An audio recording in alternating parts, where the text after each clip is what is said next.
Okay, this is Dennis Gill with the Americans in Wartime Museum. Today's date is 8 January 2019, and I am at the Tank Farm in Nokesville, Virginia. I'm conducting an interview with Herbert Rathner. And sir, if you could give me your name and where were you born? Herbert Rathner, born in Washington, D.C. Washington, D.C. And what year were you born? In 1926. 1926, okay. And what branch of the service were you in? I was in the U.S. Army. And during which war conflict? World War II. I Okay. was drafted in my senior year of high school. Okay. Did you have any other family members who were in the military? Yes, my brother was taking parachute training in South Carolina, Okay. and he was in the Airborne Division. Okay. And he was also a paratrooper, and that's what encouraged me to become a paratrooper. During World War II as well? During World War II. Okay. Okay. So it was his service that is the reason why you decided to join? Well, no, I was drafted. Or you were drafted, okay. But why you went into the paratroopers? But while I was in the process of doing basic training, Okay. I volunteered for the paratrooper because of my brother. Okay. Gotcha. Gotcha. Do you recall hearing about Pearl Harbor? Do I recall about Pearl Harbor, right. Do you recall hearing about it and Yes, what you thought? Yes. Can you tell us what you thought when you heard about it? What your reaction was? Well, the reaction was naturally I was upset and kept thinking about that I would be invited to be coming to the Army. So I sort of prepared myself. I was hoping to be able to finish high school, but that didn't work out. However, while I was waiting for transfer to Asia, I was asked if I wanted to spend a couple of weeks doing finishing up and getting my high school diploma while in the military waiting to be assigned to my unit. Okay. I was supposed to go to Pacific when they decided the war ended in the Pacific, so they sent us to occupation in Germany. Okay. So when you were drafted, you were still in high school? I was in my last year of high school. And how old were you? 18. You were 18, okay. And it didn't matter if you were still in high school. You got drafted and you No, had to go. I asked if it did matter, and they said no. It says maybe you can get it some other way later on, but I got you. you have to go. Right, okay. And where was your initial basic training? At South Carolina. Gosh, can't wonder why I can't remember. But it was in South Carolina? Yeah. Okay. And we took the train down. Okay. And I remember it was extremely hot. It was in July. Okay. And very few of us knew much about traveling on a train, so we opened all the windows. Right. And went through a tunnel, and everybody got black. So it was a steam engine, so all the smoke came in. All the smoke came in because, it was so hot, nobody realized that that would happen. Yeah. So everybody was black. So you were drafted. You were living in D.C. going to school. That's right. So you got the train, I guess, at Union Station and. Right. And okay. So when you're in basic training, is there anything memorable about any of that? Any moments that stand out? I guess it was kind of a shock. Well, I was shocked at the intensity of the physical training. Okay. That it was extreme as it was. And unfortunately, I had gone out for football in high school and was in fairly good condition. Right. But still, it was still rather difficult. Yeah. The training. Right. And the heat. Most people seem to have a problem with Right. it. And I guess the heat was the biggest factor. Right. Yeah. Okay. At what point in basic training are you allowed to express your interest in going into the airborne? Did the Army allow you to say, at least have some say in where you went from there? No, I asked, And they said, yes, you can do it. Okay. And Was this prior to basic training? no, while I was in While you were in basic training. So they would allow you to have some say in where you were going. Yeah. Okay. Okay. So from North Carolina, where do you go to? What's the next step in training from there? North Carolina was actually transferred to Fort Washington in Washington State for shipment to I think the 113th Airborne Division. Okay. And that's when I said that the war had ended there, and they decided to send us to occupation in Germany. Okay. So where's your airborne training? Where does that occur? At Fort Bragg. Fort Bragg. Okay. And how long is that training? Well, it was only supposed to be for 4 weeks. Okay. Then they decided to call it airborne training, and you had to take 2 additional weeks in glider training. Okay. So that ended up to be 6 weeks. Okay. I assume that you had never jumped out of an airplane until that point? No, they had no interest, no desire. Like I was saying, it was because of my brother, who was never in athletics, never Right. did anything, and joined it. And I said, if he can join it, I can join it. Right. So that's what encouraged me to do it. I had no idea. Right. Did you have any issues in jump school that you can think of? Did you take? The only issue I had was that we'd always jumped out of a C-47, and this one time we were asked to go out of a C-46 using both exits, both sides of the plane. You know, so I was going out of the left side of the plane, where all my previous experience was going out of the right side of the plane. Okay. But what happened in going out of the left side of the plane, the way it works is they say stand up, Mm-hmm. and then check the man in front of you. Okay. The object in checking the man in front of you and going out of the plane is that ripcord, the automatic ripcord, is supposed to be straight. Okay. And evidently the guy behind me neglected to note that mine was looped down. Okay. So in going out the plane, you slide the ripcord forward and then turn out. And because of that loop that he should have checked behind me, my arm got caught and the chute didn't open. Okay. So I just remembered, I seemed like I was cool, but I just remember where the object is to pull the ripcord. Right. But my arm was up here. Okay. So I pulled the ripcord with my left hand, and unfortunately, I, just with a few fingers, then dropped the ripcord. Okay. And so when I landed, we were supposed to go in a maneuver, but someone came up and says, "Don't want you to go through the maneuver, just report to the hangar." Okay. So after you go through that, everybody usually reports to the hangar. Then the jump master gives a briefing. Okay.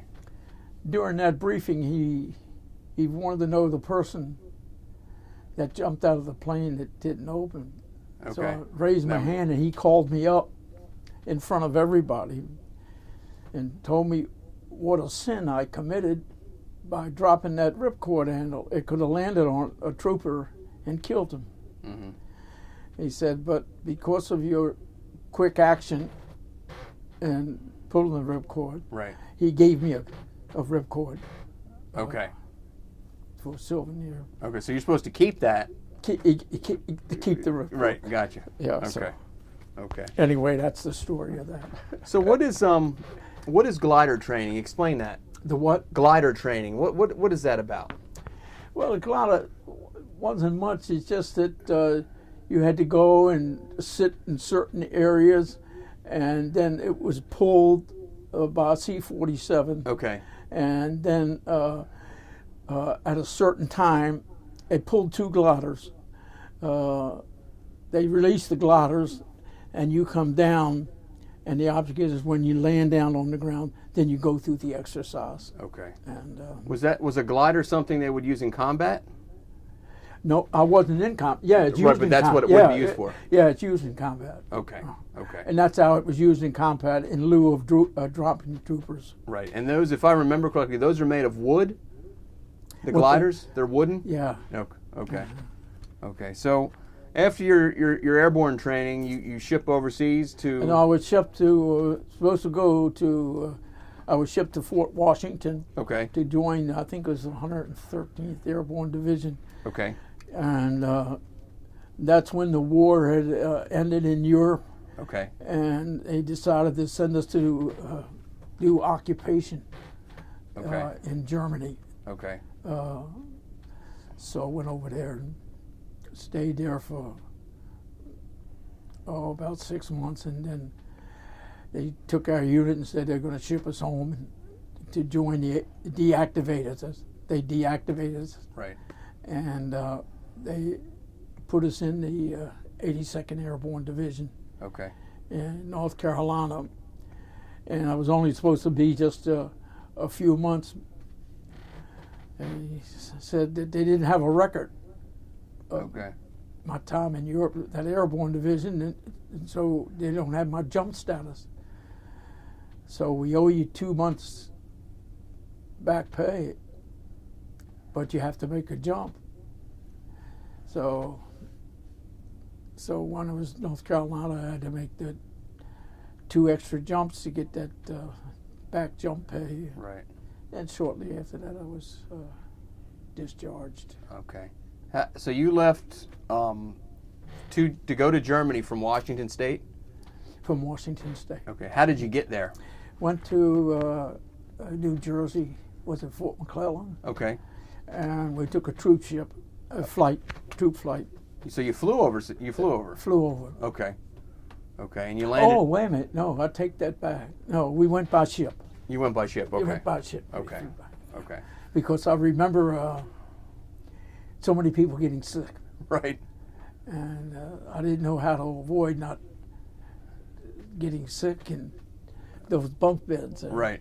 And so I worked out pretty well. Worked out well. That was the biggest problem, was getting seasick. Okay. And then landed in northern Germany and took a troop train down to the Frankfurt area. So the troop ship goes where? To England? Yeah. Okay. And then from England, how do you get to Germany? It flew across the... You flew across the channel? Mm-hmm. Now, did you jump into Germany, or they landed? You didn't have to jump. They landed the airplane?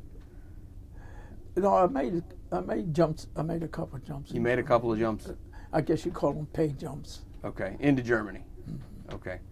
And what was your mission once you got to Germany? What were you tasked with doing? We were joined a unit that the war had ended, so we were assigned to different areas to occupy. Okay. To make sure that you could keep the Germans straight. Right. And so most of my occupation was the barracks that we were living in and a bakery. Okay. So most of my duty time was serving at a bakery. Okay. And one interesting experience at serving at a bakery, a German came up to the gate about 8 or 9 o'clock at night and wanted to know if I had any cigarettes. Okay. And I said, yeah, why? He said, if you give me cigarettes, I give you a gun. So he had a nice little pistol. Okay. Old German pistol. So I did. I gave him a few cigarettes that I had. I never did smoke. And he gave me the gun. Okay. Kept that for a long time. Well, I guess cigarettes were a pretty rare commodity in Germany. Cigarettes would have been a rare commodity in Germany at the time. Yeah, yeah. How did the citizens in Germany, how did they take to you guys? Well, they seemed to be compatible. Certainly the people that were working in the bakery, they all were on the ball. And the few that I did meet in the community, they seemed to be receptive. Okay. They just seemed to be nice and accommodating. They didn't seem to be negative or cold like I thought they would be. Right, right. And what were your duties? You say you worked in a bakery. What were your duties? In Germany? Right. What did you have to do there? Well, I was saying I had to pull guard duty occupying the bakery most of the time. Okay. And the other times occupying the barracks. But because of our unit being an airborne unit, we were also used to perform parades in a parade. Okay. For that. In Germany. In Germany for people that were getting medals or Okay. things like that. Okay. They would have troops come out, so they used us a lot of times for those things. Right. Okay. So you were providing guard duty in a bakery. What was the fear that would happen if you guys weren't there? In the bakery? Right.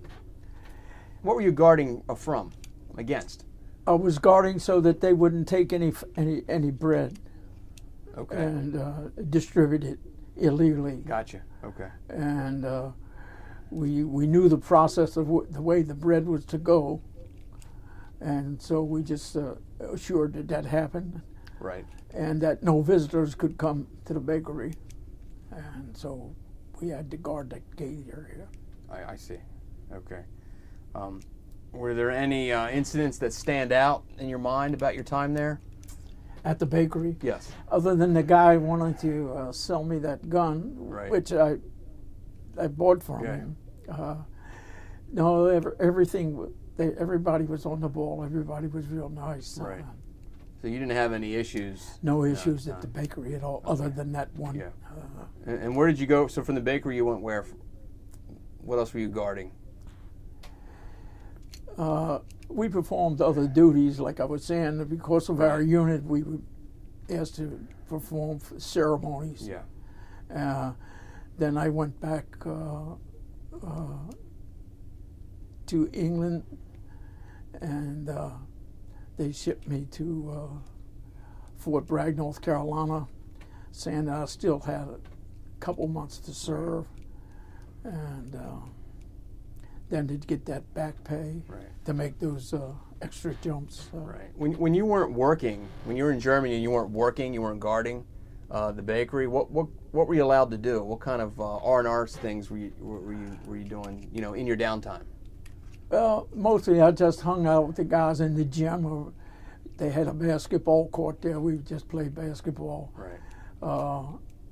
But it was mostly just hanging out with friends. And right. there wasn't any organized activities that were there. And you really couldn't go anywhere, I assume. Yeah. You were kind of confined. That's right. You were just there living, Right. eating, and waking up. It's like going to work. Right. So you just pull guard duty periodically, or we had maybe a ceremony like a parade or something. Okay. We performed that. Was there any fears that you guys had that the Germans would that the war would start again? No, I don't think so. I can't recall anybody being concerned, because it looked like it was completely over. It looked like we pretty much had it occupied. No, it didn't. That never did come about. No fears. Okay. Now, the war is still going on in the Pacific at this point. Were you guys able to follow what was going on there? Did you get news about the war in the Pacific? Yeah. They would tell us and told us when it ended and how things were going. Right. Not a lot of news, but just the overall picture of what was going on. Did you? So you would have still been in Germany when Japan surrendered. Did you hear? Was there any thoughts that you guys had when you heard about the atomic bomb that was dropped? Did you guys know that at the time? Yeah. And what was the thought, amongst you guys hearing that news? I guess the main concern was those people that were involved in it and their families. How their families would react to a situation like that. Right. We sort of brought it up periodically. Yeah. But not much else we could have done. Yeah. How were you? Did you were able to keep in touch with your family? I assume, correct? When you were in Germany, you could keep in touch with your family. Write letters, I guess. Yes. Yes. Okay. by mail. Just mail. Okay. They had a pretty good mail system there. Right. Actually, occupation was pretty good. They give you a lot of K rations during the occupation, and I think that's when a lot of people start smoking, because it was 4 cigarettes, usually 5 cigarettes packs Okay. in each K ration, and sometimes there were notes from the girls that packed the cigarettes, and that started a lot of communications. Okay. People that got little notes in their K rations with the cigarettes, Okay. and I just sort of gave mine away. Your cigarettes. In a cigarette. What kind of stuff was written in the notes? He is saying, well, the couple that I got is saying, hope these arrive okay. I hope you enjoy the K rations. They actually packed the K rations, and they had their name on it, Okay. saying good luck to you. And I think I wrote back one. I don't know how it got back. So was there a way to communicate with them? There seemed to be the organization where they were packing them. Okay. There seemed to be that address located. I see. I see. And so I know I did that. I didn't get a reply one time. Just wish you best of luck and all like that. Enjoy the cigarettes. So the K rations would have been packed in the United States? Yeah. Yes. Okay. Yeah. Okay. I see.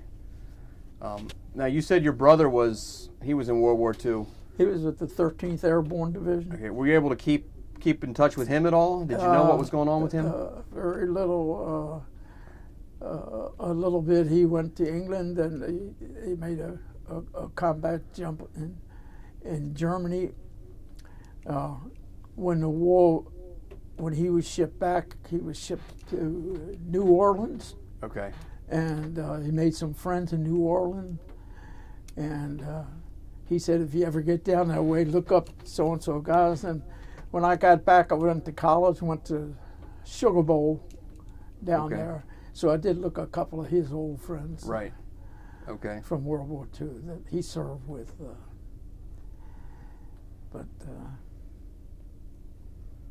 So it sounds like everything was pretty much routine. I think so. While you were in Germany. I think so. Well, you were certainly confined, that you couldn't do a lot of things. Right. Your hours and so forth like that. But it basically was to go on guard duty and eat your meals, and then chat with the guys at night. And so that was pretty much it. Okay. So you're there 6 months. You were in Germany for 6 months, and now you come home. Tell us about your homecoming. When I came home, that's when I had to go back to Fort Bragg, North Carolina, for a few months, and then get that back pay. Then it was recommended to go to school. Okay. So I used the GI Bill of Rights and registered at the University of Maryland. Okay. So when you came home, you went right to Fort Bragg. You didn't get to go to your family, correct? No. Yeah, right to Fort Bragg. Right to Fort Bragg. Okay. Did they come down and see you at all, or were you? No. No. So how long had you been at Fort Bragg? Maybe 3 or 4 months. Okay. I was just working out my time. Right. My time was up. What I had done was that it was suggested I was drafted, and I says, "Well, when do I get out?" He says, "We never know." But the guy says, "If you want to, you can enlist in the regular army for 1 year, and you know you're going to get out in 1 year." Right. So I did that. Okay. So. When did you do that? When you came back? Yeah. Okay. When I came back. Okay, I see.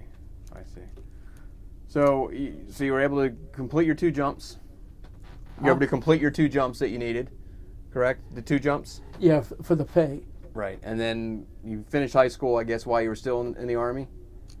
Yeah, I finished that. It was sort of a couple of weeks, and it did give me a degree. Okay. Was there any thoughts of staying in the Army and making a career out of it, or No. no? That's why I enlisted for the 1 year, so I Yeah. knew when I would get out. You would get out. When they said, that's the only way you know when you're going to get out is join the regular Army. Right. And they had this arrangement to join for 1 year. Okay. So, no, I didn't see a career in the military. Right. Okay. What would you, how would you, what would you say about your overall experience In the military? In the military? Well, I think it's something that I feel thankful to have gone through it the way that I did, and the varied experiences that I had. I don't think I could have done it any better and got out of it as much as I got out of it. Right. Like everybody else, I didn't enjoy jumping, but I didn't mind because it wasn't that often that Right. you had to do it. Yeah. So you didn't like it? Huh? You did not like it? No, because you just never know. Right. And it is sort of scary, and there have been times when chutes haven't opened and people they've survived it, but it's Right. quite an experience. So I always seem to worry about that. Yeah. So that was it. And the only reason like I stayed in it was because of the money and Yeah. because of my brother Right. going through it. Right. How many, do you recall how many jumps that you made total? I had 10, 10. just Okay. 10. And most of them, well, the first, you have to have 5. And then a couple when I was taking glider training. Okay. And then the few I had to make for overseas and make Yeah. up for the pay. Right. How would you say that your experience in the military has affected your life now that you have a chance to look back on it?